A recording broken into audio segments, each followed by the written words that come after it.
stars, so to speak. All right? A concentrated ball of energy or fire. You're going to see those things orbiting across the earth. All right? Those are the actual signs and wonders that the Lord spoke of. And he was expounding to his disciples, when you see these things happen, look up because your redemption draweth nigh. All right? Go ahead, read that last part again. Luke 21 and 25. And there shall be signs in the sun, and in the moon, and in the stars. Yep. And upon the earth distress of nations, with perplexity. Hey, with perplexity. All right? When you look up the word perplexity, it basically means to be confounded. All right? To be amazed, to be bamboozled about something. All right, like it's something happening beyond your comprehension. All right, and it leaves you basically in question. You've been perplexed. All right, you've been bewildered, so to speak. All right, when people see signs like that in the sky, when they see chariots and things of that nature, even our own people, they don't know how to react to it, man. They be trying to really figure out what the hell is going on. All right? That's because our people are spiritually dead, man. Because back when we was in captivity, seeing a sign like that meant like, hey, we got hope. That's why the slaves were singing swing low, sweet chariot, man. Because they knew that that's our salvation, man. Or if we saw a sign like that in the sky, we know that was the Lord showing us a sign, man. All right, going back thousands of years ago, you northerners, Issachar, Zebulon, you had the understanding of the times. You always used to look to the sky for navigation. All right, that's how you was able to get over here to the western side of the world, man. All right. We got it here. Luke 21 and 25. And there shall be signs in the sun, yep, and in the moon, and in the stars, and upon the earth distress of nations, with yep, perplexity. That's right, man. The sea and the waves roaring. That's right. So you're going to be perplexed, man. Are you going to be amazed at the wonders that the Lord is showing really his men, but the world is going to witness it. All right? And wonders, when he show you these wonders, they're pretty much omens. They're signs of things that's going to take place. They're basically like alerts. The Lord sent whatever that was last night through the sky just to alert you, to give warning. So he's not only showing you warning through his men, his prophets, but also through the things that's going on in the heavens, man. The things that you see in the earth and in the sea. Earthquakes, all right? Things of that nature, man. That's the Lord trying to show you. He's getting ready to put a foot in your ass, man. Because the Heavenly Father is angry with you people, man. He's ready to destroy this place. He's more angry than he was when he flooded the earth, man, during the time of Noah, man. Because the earth then became much more worse. And it was real wicked back then. All right?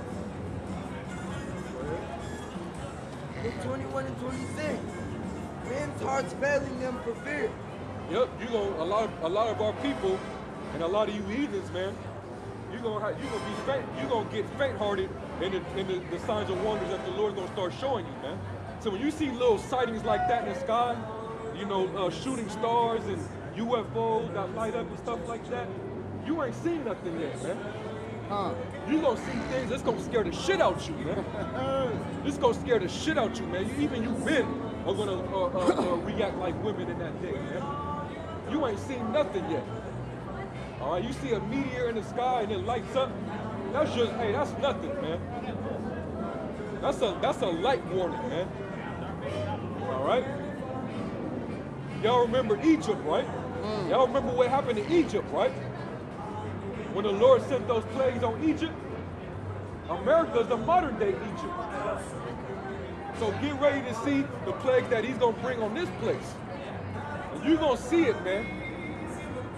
you gonna know what it's like to be in true fear, man. You people, you really don't know fear right now because you're comfortable. You're safe. All right, unless you happen to be at the wrong place at the wrong time, and you get put to death, however way it happens. Outside of that, you pretty much in your safety. So you really don't have, you people don't have fear. All right, but the Lord He gonna show you who to fear. Read that again. 21 and 26. What you all know to? No, I'm just Men's looking hearts failing All right, them go for to fear. second And for second looking Ezra, after those things which are coming on the earth. 15th chapter. For the powers of heaven shall be shaken. And then shall they see the Son of Man coming in a cloud with power and great glory. You see all these things that's going to happen, that's going to take place here in America, all the pestilence, the earthquakes, all right, the riots, kingdom against kingdom, nation against nation, all right. When you see all these different things happening, and especially the plagues that He's going to have on this place, that's going to have you people shook and fearful. Then you gonna see the Lord return, and that's going to be the icing on the cake, man. Because how He coming, you ain't gonna be expecting it, man. All right? You ain't gonna be expecting it, man. Even our own people, man. You Negroes, Hispanics, and natives, man. You gonna be too busy partying it up, getting turned up, dotting it out, and you ain't gonna be looking for the Lord to return, man. That's right. All right? So you gonna see in that day, man. And the 2/3 of you, man, the Lord's gonna destroy you, man. He's gonna kill every last one of you. All right? That was it on that. Well, second Ezra 15 and 11. Yeah, yep. But I will bring them with a mighty hand and stretched out arm and smite Egypt with plagues. Hey, Egypt is talking about modern day America, all right? That's the new Egypt, all right? The ancient Egypt, we already know about that story, all right? And you so-called Negroes, Latinos, and Native Americans, thousands of years ago, lived in captivity under the ancient Egyptians, who were the people of Ham, the Mizraimites, a dark race of people that you would consider Africans today, which they're living like shit right now, eating shit cakes and drinking piss and whatever. All right, those people, they had you in slavery at one point in time. All black. Tall, Black ashy ass niggas. They had you in slavery. The Lord took them down and delivered us, and we went into our promised land. First, we went through the wilderness, and the Lord killed off the majority of you, and only left 2 souls. All right, Joshua and Caleb. But we ended up in our promised land, which is Jerusalem. All right. Fast forward to today. Where are we at now? Because Egypt was what? A place of captivity. What does the word Egypt mean? Bondage. It means bondage, all right? Look your words up. Did we not serve hardcore bondage here in America? Yes, sir. We sure did. Isn't there not Egyptian obelisk over there in the capital of the U.S.? D.C. In D.C.? We got one down the street, too. Right? We got one down the street right there at the Luxor. Yep, we got one down the street, right? All right. Do you not have on the back of your dollar bill the pyramid? So guess what? This is Egypt, man. And all the holidays that you celebrate, it goes back to ancient Egypt, as well as ancient Babylon. All right. So yes, this is Egypt. And guess what he did to ancient Egypt? He brought plagues upon them. He hardened the neck of Pharaoh because he wouldn't let the Lord's people go. So as long as he was stubborn against the Lord, he kept sending plagues on Egypt. And he was destroying them, man. He tortured them. It was straight up torture, man. Terror.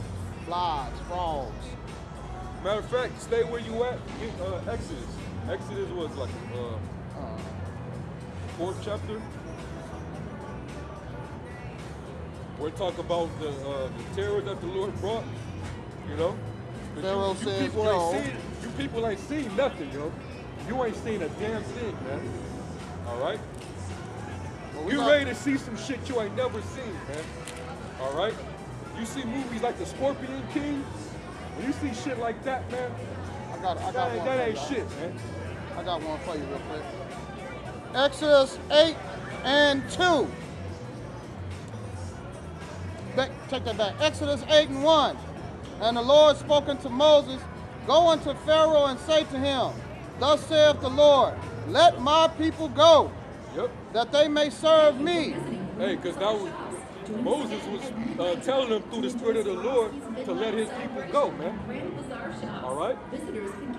Those were our oppressors at the time, the ancient Egyptians. Who is our modern day captive now?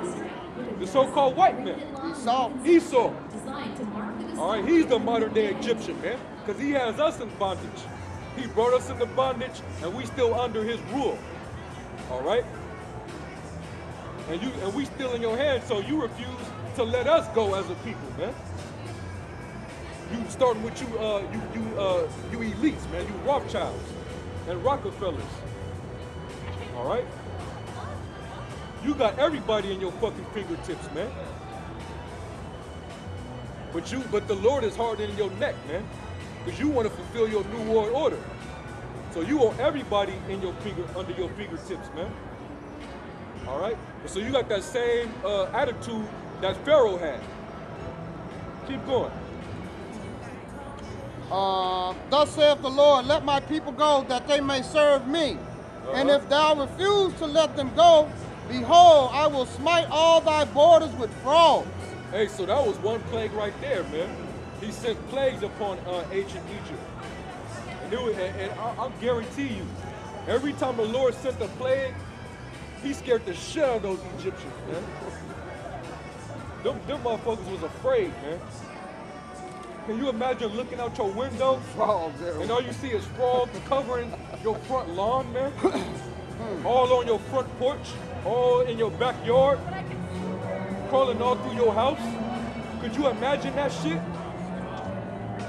Hell no, you couldn't imagine. You could see a movie about it, but could you really actually stand that actually happening right before your eyes, man? This was what's going on back then, but guess what? It's gonna happen even worse today, man. In this day and time. Go ahead, Doc. I'm going to go up. I'm going to start at Exodus 7 and 20. And Moses and Aaron did so, and the Lord commanded, and he lifted up the rod and smote the waters that were in the river, and in the sight of Pharaoh, and in the sight of his servants, and all the waters that were in the river turned to blood. Yep. That was another miracle that the Lord did through Moses, man. And when he turned that water into blood, it scared those Egyptians, man. You see in that movie Prince of Egypt, it was a cartoon, but they actually was on point about the story. When Moses stuck his staff in that water and it turned bloody red, those Egyptians, they was in the water and they was about to come and try to get Moses. All right? And when he stuck that staff in there and it turned the water red, bloody red, what happened? Them Egyptians got afraid and they ran. They got up out of there, man. They was scared, man.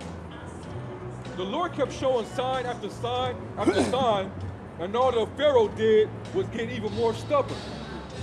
All right? Our people, it's happening to this very day, man. There's nothing new under the sun. That's right. You're going to start seeing shit that's beyond your comprehension. You people going to be scratching your heads at the amount of events that's going to take place on this earth that you would have never thought, man. It's going to be from the Heavenly Father, though. That's right. We're just the Lord's mouthpiece, man. We're just his servants, man. We telling you what it is. All right?